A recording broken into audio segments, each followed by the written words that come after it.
मेरा नाम साहिबा है। मैं 10वीं कक्षा की छात्रा हूँ। मैं आप सभी के सामने आज मैं आपको भारतीय रुपये की कहानी सुनाना चाहती हूँ।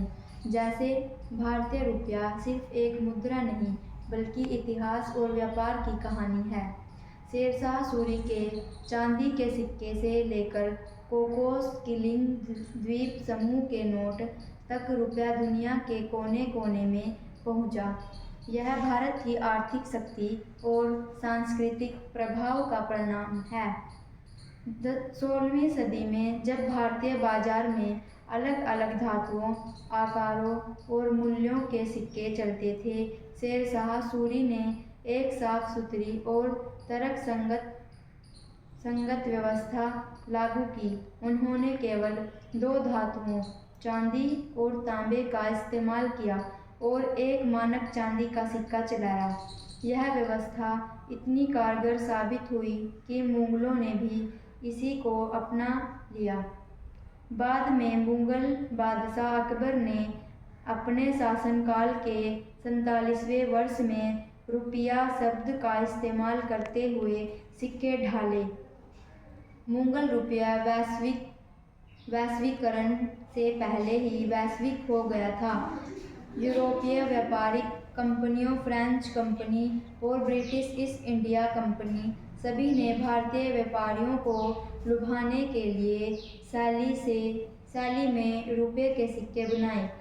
1857 के बाद सिक्कों पर राजाओं की तस्वीरें आने लगीं और 1872 में महारानी विक्टोरिया का चित्र बनाया जाने लगा। 1950 में आज़ादी के बाद रुपये पर अशोक के सिंह स्तंभ भी मुहर लगी, जो इस संप्रभु राष्ट्र का प्रतीक है। लेकिन इसकी अंतर्राष्ट्रीय यात्रा नहीं रुकी। दशकों तक भारतीय रिजर्व बैंक ने खाड़ी देशों के लिए भी रुपये जारी किए। तीर्थयात्री और प्रवासी श्रमिक इन रुपयों का इस्तेमाल करते थे और तस्कर भी इसका फ़ायदा उठाते थे। खाड़ी देशों में रुपयों से खरीदा गया सोना भारत के विदेशी मुद्रा भंडार में जमा किया जा सकता था, जिससे एक विदेश खाड़ी रुपया प्रचलन में आया।